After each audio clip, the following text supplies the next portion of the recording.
బలాదాకృష్య మోహాయ మహామాయా ప్రయచ్చతి.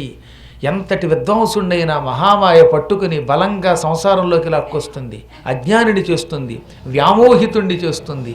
మళ్ళీ ఆ పరమాత్ముడిని గట్టిగా పట్టుకుని మాత్రమే మాయ నుంచి బయటపడాలి.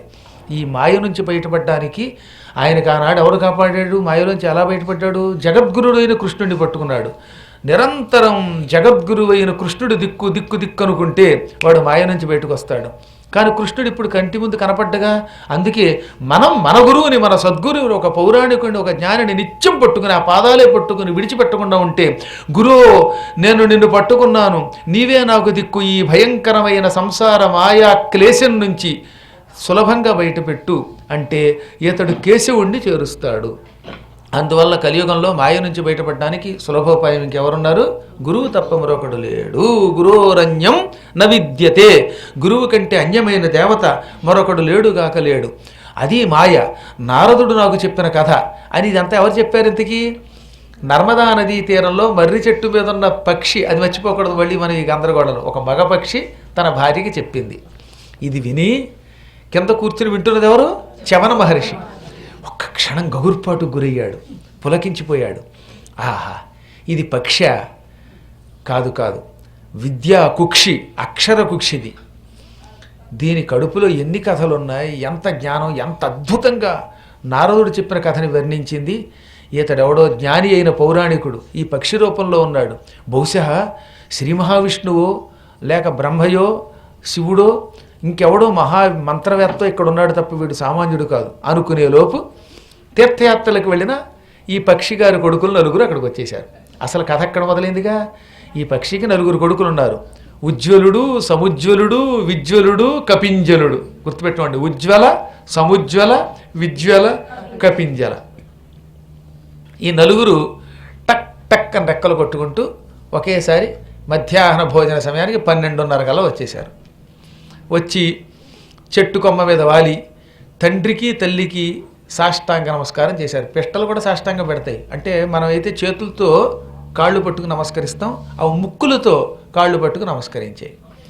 తండ్రికి 4 పిట్టలు వచ్చి రెక్కలతో ఇలా విసిరి కాసేపు ఆహ్లాదం కలిగించాయి. తల్లిదండ్రులకి సాధారణంగా ఏం చేయాలి? విసిరికర్రతో విసిరి గాలిచ్చి వాళ్ళని ఆనంద పెట్టాలి. మరి పక్షులకి విసిరికర్రలు ఏమిటి? వాటి రెక్కలే. అందుకని రెక్కలు ఇలా టపటపలాడించి విసిరే. కొన్ని పెట్టెలు తమతో పాటు ముక్కును గరిచి ఆహారాలు తీసుకొచ్చాయి. మంచి మంచి పళ్ళు, ద్రాక్ష పళ్ళు, బత్తాయి పళ్ళు, నారింజ పళ్ళు, పూర్తిగా శాకాహారమే.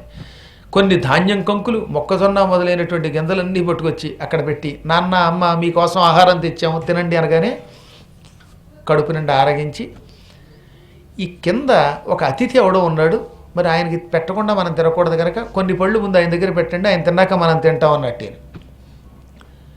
వెంటనే కింద చవరుడికి మతిపోయింది.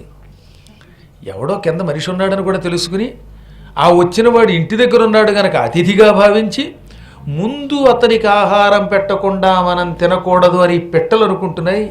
ఏం పెట్టలండి, ఇంత అతిథి మర్యాద ఎక్కడ నేర్చుకున్నాయో, బహుశా ఇవి మందరిలో కొంతకాలం పెరిగినట్టున్నాయి అనుకుని పొంగిపోయి వెంటనే మహాత్ములారా ఆ పళ్ళు పెట్టండి అన్నాడు. ఈ పెట్టెలు పళ్ళు ఇచ్చాయి. తిన్నాక మీ సంభాషణ అంతా వింటాను, విన్నాక మీ ద్వారా కొన్ని సందేహాలు తీర్చుకుంటాను అన్నాడు. అలాగే అని ఇప్పుడు పెద్ద పక్షి ఆహారం పూర్తయింది కనుక మంచినీళ్ళు తాగాక మొదటి కొడుకు కేసి తిరిగి, నాయన నా ఆజ్ఞ ప్రకారంగా తీర్థయాత్రలకి వెళ్ళావు నువ్వు అన్ని చోట్లకి, ముందు నీవు ఏమి తీర్థయాత్ర చూసి వచ్చావో అక్కడ ఏ విశేషం ఉందో నాకు చెప్పు. తర్వాత 2వ వాడు, తర్వాత 3వ వాడు, తర్వాత 4వ వాడు చెప్తాడు. ఎప్పుడు కూడా పెద్ద కొడుకు ముందు చెప్పాలి. చెప్పమనగానే అప్పుడు ఆ ఉజ్వలుడనే జ్యేష్ఠపుత్రుడు ఇలా అన్నాడు, ఈనాడు తండ్రి ఉజ్వల, నాన్నగారు ఉజ్వలుడని మీరు ఏ ముహూర్తంలో పేరు పెట్టారో నేను ఎక్కడికి వెళ్ళినా నా శరీరం నుంచి కాంతి వస్తుంది, అందువల్ల నాకు చీకటి లేదు. ఇప్పుడు రాత్రిపూట చీకట్లో వెళ్ళాలనుకోండి, తెల్లవారుజామున ప్రయాణం అవ్వాలనుకోండి, చీకట్లో కనబడకపోవచ్చు. కానీ ఈ తండ్రి ఇతనికి ఉజ్వలుడని పేరు పెట్టాడు. ఎందుకు పేరు పెట్టాడు? బహుశా ఇతని శరీరం నుంచి ఒక దీపపు కాంతి వచ్చేది. తెల్లవారుజామున 3-4 గంటలకి ఈ పక్షులు ఎగిరి తీర్థయాత్రలకు వెళ్ళేవి, మధ్యాహ్నానికి వచ్చేసేవి.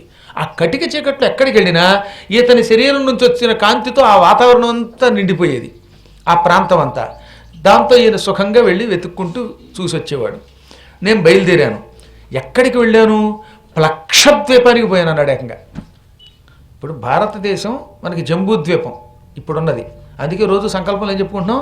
జంబూద్వీపే భరతవర్షే భరతఖండే అని చెప్పుకుంటున్నాం. మనకు మొత్తం 9 ద్వీపాలు ఉన్నాయి. ఆ ద్వీపాలలో ప్లక్షద్వీపం అని ఒకటి ఉన్నది. ప్లక్షద్వీపం అంటే ఇప్పుడు న్యూజిలాండ్ ఉంది, దాన్ని ప్లక్షద్వీపం అంటారు.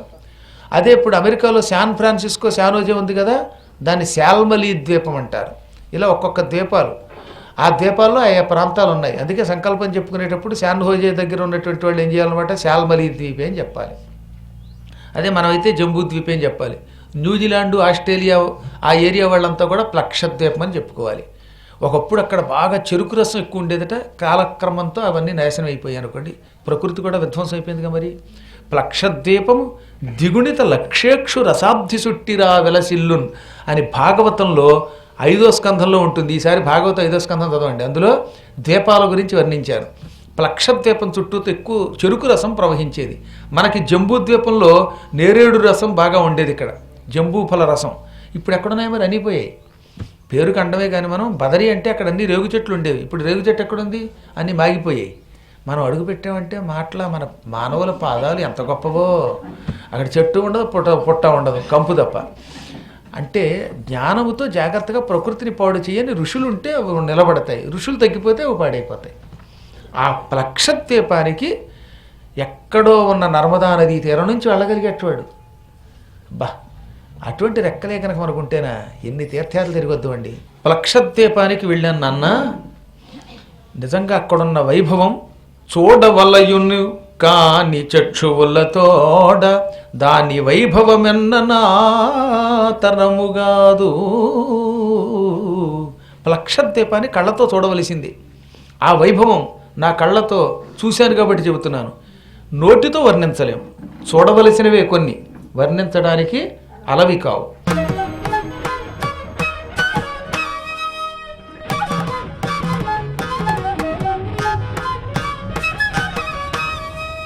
ప్లక్షద్వీపాన్ని దివోదాసు అని ఒక రాజు పరిపాలిస్తున్నాడు. ఆయన పేరేమిటి? దివోదాసు.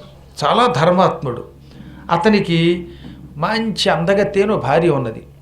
వాళ్ళిద్దరికీ ఒక కన్య పుట్టింది. ఆ కూతురికి దివ్యాదేవి అని పేరెట్టారు. నేను ఆ ద్వీపానికి వెళ్ళాక ఆ కథ తెలుసుకున్నాను. ఆ రాజుగారి గాథ ఒక దీనగాథ.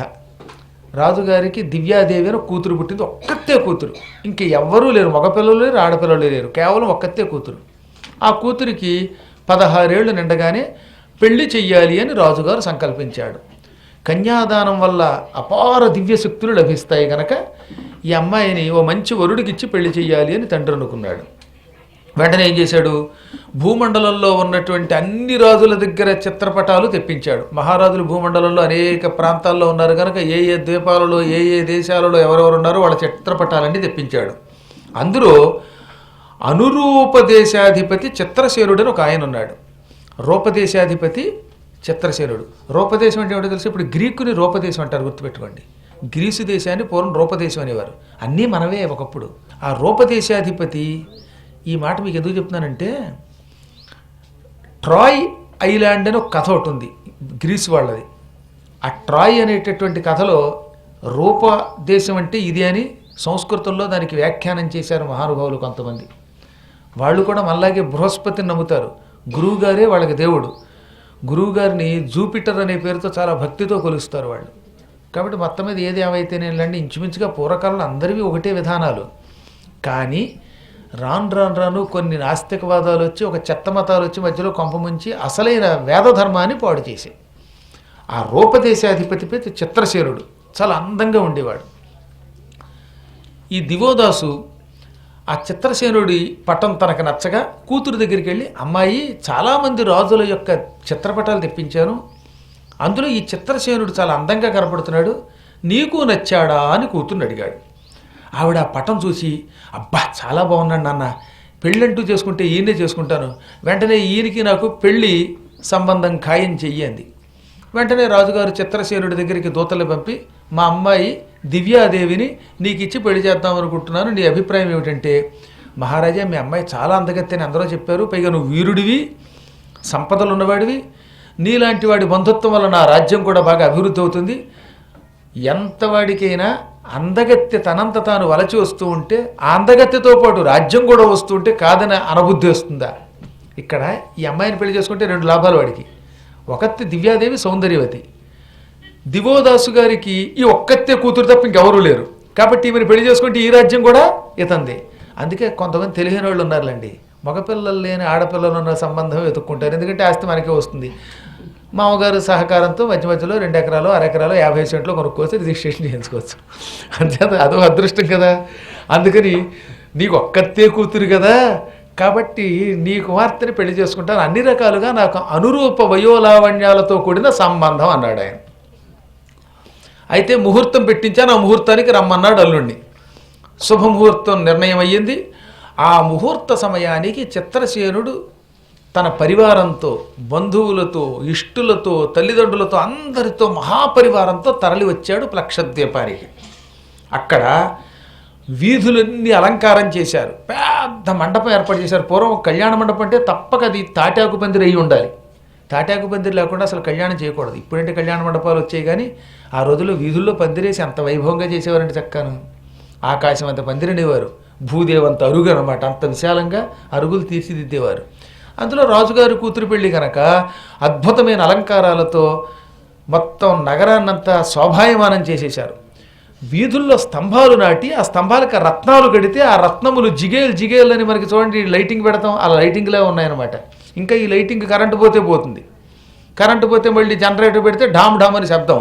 కానీ రత్నాలు అలా కాదు, రాత్రి పగలలో వెలుగుతూనే ఉంటాయి, శబ్దం ఉండదు. అటువంటి ఆ ఏర్పాట్లు చేశాడు రాజుగారు.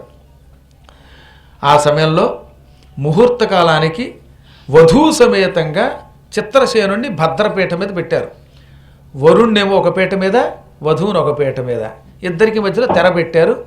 జీలకర్ర బెల్లం మన పంతులు గారి చేతుల్లో ఇద్దరికి పెట్టారు. జీలకర్ర బెల్లం నెత్తి మీద పెట్టుకోండి అని. ఇంకా నెత్తి మీద జీలకర్ర బెల్లం పెట్టలేదు, చేతిలో కేవలం ముద్ద మాత్రమే ఇచ్చి పురోహితుడు చెయ్యి పైకి ఎత్తుతున్నట్టు. ఇంకా అప్పుడది ఏమి మాయో దైవమాయయో సమస్త జనములను చూచుచుండాశ్చర్యముగను చిత్రసేన నరేంద్రుడు చేష్టలు డిగిక్షోణిపై బడి విడిచెను ప్రాణములను. అదేం చిత్రము, జీలకర్ర బెల్లం ముద్దలా చేత్తోటే ఉంది, ఆ చెయ్యలా పైకెత్తుతున్నాడు, పురోహితుడేమో మంత్రం చదువుతున్నాడు. ఇంతలో ఆ పెళ్లి కొడుకు ఇలా కొట్టేసుకుని గుండెగి కింద పడి చచ్చిపోయాడు. ఇంతకంటే దురదృష్టం ఉంది మరి. జీలకర్ర బెల్లం నెత్తి మీద పెట్టకుండానే ఢామ్ అని పెళ్లిపేటల మీద పడి చచ్చిపోయాట కుర్రాడు. అందగాడు, పరాక్రమవంతుడు, జ్యోతిష్కులు చూస్తే మంచి ఆయుర్దాయం ఉందన్నారు. పైగా లైవ్లో భవిష్యవాణి, జ్యోతిషవాణి ఇలాంటి లైవ్లో ఎవడో వీడు పాపం ఫోన్ చేయగానే ఫోన్ కలిసేసింది అనమాట. ఏమండి నా డేట్ ఆఫ్ బర్త్ అన్నారు, కానీ ఇంకేముంది నీకు 100కి 100 ఏళ్ళు అని చెప్పారట. వీడు చూస్తే 25 ఢాము. మరి జాతకము వ్యర్థమైపోయింది. ముహూర్తం చూస్తే మంచి బలమైన ముహూర్తం అయినా సరే పెళ్ళి అవ్వకుండా మొగుడు పోయాడు. చూడండి, ఆ చిత్రసేనుడి తల్లిదండ్రులు ఏడ్చారట. అయ్యో బంగారం లాంటి కోడలు వస్తుందనుకున్నాం, అసలు కొడుకే పోయాడు అని వాళ్ళు ఏడ్చారు. ఎవరు ఏం చేయలేరు కదా, ఆ పిల్లవాడిని తగలబెట్టి తల్లిదండ్రులు ఏడుస్తూ వాళ్ళు పోయారు, బంధువులు పోయారు. ఇక రాజుగారు అయితే గుండెలు బాదుకుని ఏడ్చాడండి. ఏదో కూతురికి చక్కగా పెళ్లి చేస్తాం, అల్లుడు వస్తాడు, అల్లుడు వచ్చిన తర్వాత ఏదో గిల్లుడు కాకుండా రాజ్యం అంతా ఆయన చేతిలోకి పెడుతుంది, ఇలా ఎన్నో కలలు కన్నాడు కదా. ఇప్పుడు అల్లుడు చచ్చిపోవడంతో ఆయనకి బెంగ అనిపించింది. అన్నిటికీ మించి ఈ అమ్మాయి దివ్యాదేవి గుండెలు బాదుకుని ఏడ్చింది. అసలు లోకల్లో ఇటువంటి వరులు దొరుకుతారా, బంగారం లాంటి భర్త ఇలా చచ్చిపోయాడేమిటి అని ఆమె ఏడ్చింది. కాకపోతే దివోదాసుడు ధర్మాత్ముడు కనుక అన్నీ చెయ్యవలసిన కార్యక్రమాలన్నీ చేశాక ఆ తర్వాత ఏం చేశాడు, కూతుర్ని అంతఃపురానికి పంపి ఓ 10-15 రోజులు అయిన తర్వాత ధర్మాత్ములైనటువంటి పండితుల్ని పిలిపించాడు.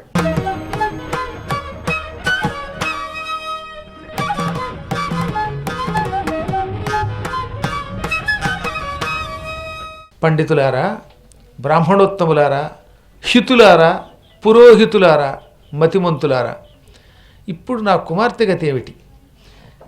ఆమెకి పెళ్ళి అయినట్ట అవనట్ట, ఆవిడికి వైధవ్యం ఉన్నట్ట లేనట్ట? ఇప్పుడు ఈ కూతురు సంగతి ఏమిటని అడిగితే, బలేవాడు రాజా, జీలకర్ర బెల్లం నెత్తి మీద పెట్టనంత వరకు ఆ పెళ్ళి అవ్వనట్లే. పెళ్లిపేటల మీద వాడు చచ్చిపోతే ఈమెకేమిటి సంబంధం? ధర్మశాస్త్రం ఒకటి చెప్పింది, గుర్తుపెట్టుకోండి. ఇది పద్మపురాణంలో భూమిఖండంలో దివ్యాదేవి చరిత్రలో చెప్పబడిన మాట. భర్త పెళ్ళైన వెంటనే ఒకవేళ నిజంగా తాళి కట్టిన తర్వాత కూడా చచ్చిపోతే ఆ పెళ్ళి కాదు, మళ్ళీ పెళ్లి చెయ్యొచ్చు. ఒకవేళ నిజంగా వాడు తాళి కట్టిన తర్వాత చచ్చిపోయినా సరే, భర్త మృతుండైనను, మృతోవా భర్త యదివా, భర్త వెంటనే చచ్చిపోతే ఇంకా స్త్రీ అవివాహిత కింద లెక్క. దేశాంతరగతో భోత్వ, పెళ్ళైన వెంటనే దేశాంతరానికి వెళ్ళి ఎప్పటికీ రాకపోతే ఆ పిల్లకి పెళ్లి కానట్టి. పెళ్ళయింది, వెంటనే మొగుడు దేశానికి వెళ్ళిపోయాడు, విదేశానికి, ఎప్పటికీ రాడు, వాడి సమాచారం తెలియదు. అటువంటిప్పుడు ఏడాది తర్వాత ఈ అమ్మాయికి మళ్ళీ వివాహం చేసేయమని చెప్పాడు. చెప్పింది బృహస్పతి. అందువల్ల అది కూడా మంచి పద్ధతే. ఇంకా మూడోది ఏమిటి? మహారోగాభిభూతోవా, పెళ్లి కొడుక్కి పెళ్లి సమయంలో చాలా రోగాలు ఉన్నాయి, చెప్పకుండా పెళ్లి చేశారు. వాడికి ఒక రోగం కాదు, 5-6 రోగాలు అన్నీ ఉన్నాయి. తుమ్ములు ఉన్నాయి, దగ్గులు ఉన్నాయి, పక్షవాతం ఉంది, కుష్ఠరోగం ఉంది. ఇలా మహారోగాల్లో ఏదో రోగం ఉంటే అలాంటి వాడిని వెంటనే విడిచిపెట్టి అమ్మాయికి మళ్ళీ పెళ్లి చేయొచ్చట. మహారోగాభిభూతవ అంటే చెయ్యొచ్చు, ధర్మం. అలాగని వదిలిపెట్టమని కాదు. కొంతమంది సుమతి లాంటి వాళ్ళు కుష్ఠరోగిని కూడా భరించారు, అది వేరే విషయం. అందరూ అలా భరించలేకపోతే ధర్మశాస్త్రంలో బృహస్పతి ఏం చెప్పాడంటే, పెళ్ళైన వెంటనే భర్త చచ్చిపోయినా ఆ అమ్మాయి ఇష్టపడితే పునర్వివాహం చేయండి. భర్త పెళ్ళైన వెంటనే దేశాంతరానికి పోయి తిరిగి రాకపోయినా ఏడాది తర్వాత పెళ్లి చేసేయండి. వాడికి మహారోగాలు ఉన్నాయని తెలిస్తే 5-6 రోగాలు వాడిని వదిలేసి మళ్ళీ పెళ్లి చేయొచ్చు. ఆ తర్వాత ఏం చెప్పారు? వధూత్యాగి అయినా, అంటే పెళ్ళైన తర్వాత నాకు ఈ పెళ్లి ఇష్టం లేదు, ఇక ఈ అమ్మాయిని వదిలేస్తున్నానని వాడు అన్నాడంటే ఆ అమ్మాయికి వాడితో ఏ సంబంధం లేనట్టే. అంటే విడాకులకైతే ఇప్పుడు చట్టం కోసం రాసుకోవాలి, కానీ వాడు వదిలేస్తున్నానంటే ఈ అమ్మాయికి కూడా ఇష్టమైతే వెంటనే ఇద్దరు పరస్పర అంగీకారంతో పెళ్ళి అయిన వెంటనే ఏ సంబంధం లేకుండా విడిపోతే అప్పుడు కూడా ఈ స్త్రీ కన్యతో సమానం. తర్వాత క్లీబోవా, ఈ పెళ్లి కొడుకు నపుంసకుడైతే, వాడు పురుషుడు కాదు స్త్రీ కాదు, నపుంసకుడు అనుకోండి, అటువంటి వాడిని వెంటనే ఏం చేయాలి? వదిలిపెట్టి అమ్మాయికి పెళ్లి కానట్టే భావించి మళ్ళీ అవతల వాడు ఇష్టపడితే పెళ్లి చేసేయచ్చు, ఇంకో పెళ్లి. పతితో వాచ, వాడు పతితుడు, తాగుబోతు, వ్యభిచారి, ఈ చుట్టా బీడీ సిగరెట్లతో జోదంతో ఇష్టం వచ్చినట్టు వ్యసనాలతో తిరుగుతూ ఉంటే వాడిని పెళ్లి చేసుకున్న స్త్రీ కూడా అవివాహిత అయిన కన్యతో సమానం. ఆమెను కూడా మళ్ళీ ఇంకోటికిచ్చి పెళ్లి చేయొచ్చు. ఇందులో ఏదీ కాదు నీ కూతురు విషయంలో, ఇవన్నీ చెయ్యొచ్చని బృహస్పతి చెప్పాడు. నీ కుమార్తె పెళ్లిపీట మీద కూర్చుంది, ఆవిడ చేతిలో జీలకర్ర బెల్లం ఆవిడ చేతిలోనే ఉంది, చచ్చిపోయిన చిత్రసేనుడి చేతిలో ఉన్న జీలకర్ర బెల్లం కూడా వాడి చేతిలోనే ఉంది. ఈ జీలకర్ర బెల్లం పొరపాటు కూడా నెత్తి మీదకి ఇంకా రాలేదు, పెట్టలేదు. కాబట్టి నీ కూతురు పూర్తిగా శుద్ధ కన్య, పరిశుద్ధ కన్య. అసలు పరిశుద్ధ పదం చాలా గొప్పది. కొంతమంది దరిద్రంగా వాడడం వల్ల పరిశుద్ధ అండంలో రోజు విసుగొచ్చేస్తుంది, కానీ చాలా అపూర్వమైన శబ్దం అది. నీ కూతురు పంచభూతాల సాక్షిగా పరిశుద్ధ కన్య, ఆమెను మళ్ళీ ఇంకొకటికిచ్చి పెళ్లి చెయ్యొచ్చు అనగానే అమ్మయ్య అనుకుని కూతుర్ని పిలిచి, కుమారి నీవు పెళ్ళికి ఇష్టపడతావా అంటే, నాకు పెళ్ళి అంటే చాలా ఇష్టం నాన్న, ఎవడో ఒకటితో సుఖంగా కాపురం చేయాలని కోరుకుంది, ఈ దిక్కుమాలాడు ఇలా చచ్చిపోతాడని నేను మాత్రం అనుకుంటానా, మంచివాడిని ఇంకో సంబంధం చూడండి. వస్తు నా కూతురు కూడా ఇలాగే అందనుకుని నేను సంతోషపడిపోయి వెంటనే ఇంకో దేశం ఎక్కడన్నా వెతకండి అన్నాడు. రూపసేనుడనే రాజకుమారుడు ఈసారి దొరికాడు. చిత్రసేనుడి తర్వాత ఈసారి రెండోవాడు రూపసేనుడు. వాడికి జరిగిందంతా చెప్పి వస్తావా అంటే, అమ్మ బాబాయ్ మీ కూతురు వంటి సౌందర్యవతి ఉంటుందా, పైగా మీ రాజ్యం గొప్ప రాజ్యం, అది వస్తుందంటే భలే బాగుంటుంది, కట్నాలు వస్తాయి. కట్నం ఉట్టి కట్నమా, పట్నాలు వచ్చి పడిపోతుంటే, కాబట్టి చేసుకుంటాను అన్నాడు. మళ్ళీ ముహూర్తం పెట్టారు. ఇద్దరిని ఇలాగే ఊరంతా అలంకరించారు, పీటల మీద కూర్చోబెట్టారు. జీలకర్ర బెల్లం చేతిలో పెట్టుకోగానే ఈ రూపసేనుడు డామ్ అన్నాడు. మళ్ళీ వీడు చచ్చిపోయాడు. మళ్ళీ మొదలుకొచ్చింది. ఇంకెక్కడి నుంచి రాజుగారికి ముందే తెలిసింది కదా, 21 సంబంధాలు చూశాట. 21 సంఖ్యాగులకు వరులు మరణించుట, 21 మంది పెళ్లి కొడుకులు పెళ్లిపేట మీద కూర్చోవడం, డామ్మండం. జీలకర్ర బెల్లం చేతిలో పెట్టారంటే వాడు చచ్చిపోయినట్టే. అక్కడ జీలకర్ర బెల్లం ముద్ద కాదు, పిండం ముద్ద చేతిలో పెట్టినట్టే వాడి గండమై వాడు వెళ్ళిపోతున్నాడు. ఇలా మరణం పొందారట. ఇంకా రాజుగారికి భయం వచ్చింది. 21 మంది చచ్చిపోయారు, ఇప్పుడు ఏం చెయ్యాలి? ఇలా కాదు మహారాజా, ఒక్కొక్క సంబంధం చూడడం, వాళ్ళు రావడం, పీటల మీద కూర్చోవడం, చావడం ఎందుకు, స్వయంవరం చాటడం. స్వయంవరానికి రకరకాల రాజులు వచ్చేస్తారు కదా, ఆ వచ్చిన వాళ్ళలో ఎవడో ఒకటి దండేసి పెళ్లి చేసుకోమను. దండ పెళ్ళి అయితే ఏమన్నా బతుకుతుందేమో, ఈ వివాహం 10 కాలాలు సాగుతుందేమో అన్నారు మంత్రులు. వెంటనే ఈయన ఏం చేశాడు, స్వయంవరం చాటాడు.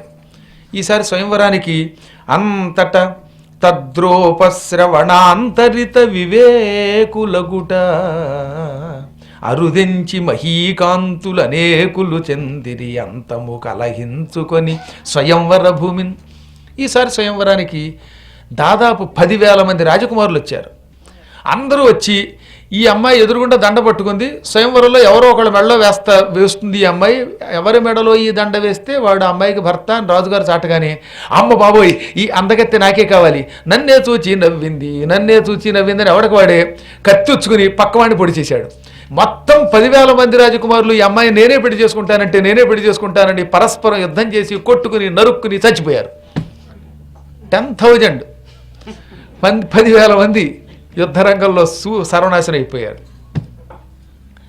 ఇంకా చూడండి, ఈ అమ్మాయి ఏదో దెయ్యంరా, రాజకుమారుల పాలిట మృత్యువు, నిత్యం మృత్యువు ఈమెకి మృత్యువై ఈవిడ ద్వారా మన అందరినీ నాశనం చేస్తున్నాడు అనుకుని ఇంకెవరూ సంబంధాలకు రావడం మానేశారు. రాజుగారు ఇదెక్కడ కూతురు పుట్టిందిరా అని ఆయన ఏడ్చాడు. ఈ అమ్మాయి కూడా అందరూ చావడం చూచి ఈ దివ్యాదేవి నేను దివ్యని కాదు మహామాయాదేవిని అనుకుంది పాపం. అప్పుడా కన్య చేయగా నైనదేది ఏది ఏనియునులేమి లోన నేర్చి కొన్నుచు గడప సాగెను దినముల కరణి నగుట. తండ్రి ఏమి హేతువు తండ్రి నాకెరుగ చెప్పుమా, అక్కరణి నగుటకు ఏమి హేతువో తండ్రి నాకెరుగ చెప్పుమా. అప్పటి నుంచే అమ్మాయి ఓ పూజా మందిరం కట్టుకుని అందులో కూర్చుని అందులోంచి బయటికి రాకుండా రోజు ఏడుస్తూ పెళ్ళి లేని జీవితమా అని ఏడుస్తూ పెళ్ళి అంటుంది. అప్పుడు కూడా దేవుడు అండంలా, పూజా మందిరంలో ఎదురుకుండా శివుడు ఉన్నాడు, విష్ణు ఉన్నాడు. శివ రక్షించంలా, కేశవ రక్షించంలా, శవాలుగా అయిపోయిన వరుల్లారా నాకు పెళ్లి లేకుండా అయిపోయింది, నా బతికిలా అయిపోయిందో అని ఏడుస్తూ కూర్చుంది.